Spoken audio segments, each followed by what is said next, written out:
In the 90s, we had something that was called civil servants' golden handshake in Kenya.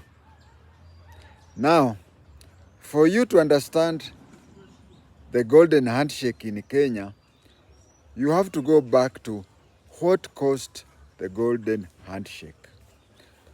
After knowing what caused the golden handshake, then we will see what formula was being used.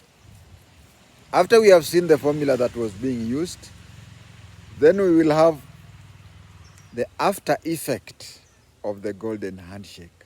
Remember, any amount of money given to several people, the results will be variant. We have some who will wisely use that amount to an extent that he will regret having been working out under you. But there are others who will misuse the money and will live a very embarrassed life. In the golden handshake, majority of those who received the golden handshake lived a miserable life thereafter, leading to many deaths. And one death is too many. But in this case, there were more deaths than even normal. But the purpose of today's discussion is to review the golden handshake, how it came about. First of all, in the 60s, in the 40s, 50s, 60s, 70s, 80s, we had two camps in the world. We had one which was called the rightists, from the right hand. It was also known as the Western, and it was also known as democratic. On the other hand, we had one which was referred to as the leftist. It was also referred to as the communist or socialist. Yeah, it was referred to Eastern, and it was referred as communism, just like the other one was referred to as Western and capitalist and democrat. And then this other one was also referred as controlled economy. Now, each of the two, the leading Western were what we now call NATO. USA, UK, France, Germany, no, France, and so on. I've removed the word Germany. Those were the Western world. The Eastern, Russia and China were leading. Russia and China were leading. Now, they developed something that was called Cold War. Cold War was being fought, remember, from Alaska to USSR. Russia used to be called USSR. From USSR to Alaska is 1,000 or so kilometers, but they never fought each other, yet they are neighbors. They used to fight indirect wars, and they used to control countries. So if a country, any country, wanted financial assistance from one side, and the other side, and the side that they requested for financial assistance was reluctant or slow in giving, or was giving little, they would go to the other side. So these countries spend a lot of their budget, their taxes, to feed us and to feed our dictators so that they do not move over to the other. Especially for a country like Kenya. Kenya, we were near the Horn of Africa. And being near Horn of Africa, they would have wanted our naval facilities. A country like Ethiopia used to agree with the Western countries, but when they disagreed, it was Ethiopia and Somalia. One was pro-USSR, and the other one was pro-USA. Now, one time, I think Ethiopia was the first one to cross over, and then Somalia crossed over to the other one. You see, there were two enemies, neighboring enemies, and they could not. Ng'ombe ndume mbili haziwezi kaa zizi moja. That is how they ended up exchanging supporters. Then, two things happened, or a few things happened, that led to the collapse of the USSR. USSR, in full, was called Union of the Soviet Socialist Republics. Each and every one was a republic of its own, with its own president and everything. But then they formed a union of Soviet Socialist Republics. Just like we have very many, about 50 states, which formed United States of America. So, we used to have Russia SSR, which meant Russia Soviet Socialist Republic. We had Ukraine SSR, which is Ukraine Soviet Socialist Republic. We had so many SSRs. But then they broke up and each became an independent country. The main one remained and was, it moved from being Russia SSR, which is Russia Soviet Socialist Republic, it becomes to Federal Republic of Russia. That is what happened.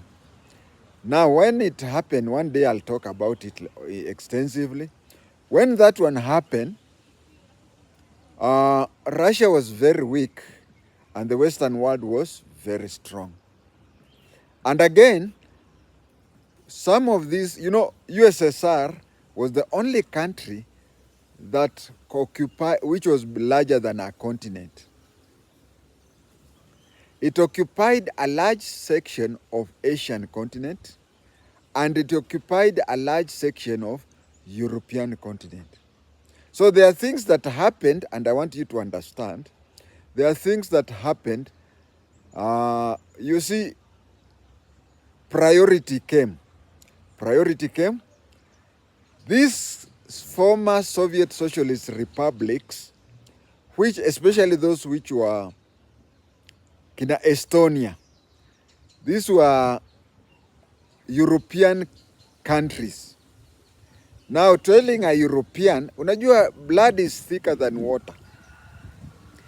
Telling a European country like UK to spend money on a Negro like me and you, on one hand, and then you tell him to spend his money on an Estonian, whom they wanted, who is a Caucasian like them, but then yet again, they wanted also to spend a lot of money in lifting these countries so that they can compare life during the USSR days and the life when they are being supported by. So, sending money to countries like Kenya became a problem. And again, hakuna kupembelezana, because those days ulikuwa unapembelezwa so that you don't go to USSR. Now there is no USSR to go to, and the money is less, so conditions started coming. Conditions came such as, we will, like what the American ambassador to Kenya said. He said that in the future, all aids to countries such as Kenya will be tied will be tied to democratic space. And you see, teaching an old dog new tricks is a problem. Dictators such as Moi had it rough. They could now not change whatever. But anyway, that one will be talked another time. We are talking about golden handshake. So they said that the money they are giving us is taxpayers from the USA. And then they said most of the money that, even look at today's county governments, most of the money that is taken to county governments goes to pay for workers. County governments have employed a lot of people, so that if today magic happens, that all county governments reduce their workers to say a quarter of what they have now, it would mean that we can have money to construct even dispensaries. So we Africans, we have that habit of employing a lot of people. So they said that we have to reduce the number of employees. And remember, I've just talked of how dictators could not change. Now let us go to employees. During my time, it was guaranteed that you complete school and you get employed. It was a guarantee. I remember in 1977, an MP went to Parliament and said that employment opportunities in Kenya is so scarce that you find graduates knocking door to door looking for employment. When the then Minister for Education, Honorable Taita Arab Towet, answered him, he said, if there is any Kenyan who is a graduate from a recognized university and has no job, he should come with his papers to Jogo House tomorrow, first thing in the morning, and he will be employed in his line of education. That is how things were those days. Another thing that was there those days is that a person would have preferred to be employed by government other than going to private employment or even business. People did not want to go to private employment or business because in private employment you could get 5 times what your colleague was getting in a civil service. But civil service, there was job guarantee, and you'd just idle around until you reached retirement age and you'd get retirement benefits. So it was just a matter of complete school at whatever level you complete, then you get employed. So we never thought of any other life. You retire, you get your pension, and it serves you up till you die. But here it was that the government was being forced to reduce employees. The American government, or the donor countries, let me use the word donor countries, came up with a theory. The theory was very simple. It was simple as this: that a calculation is made whereby you are given lump sum. It was a sweetener, especially for those people who had,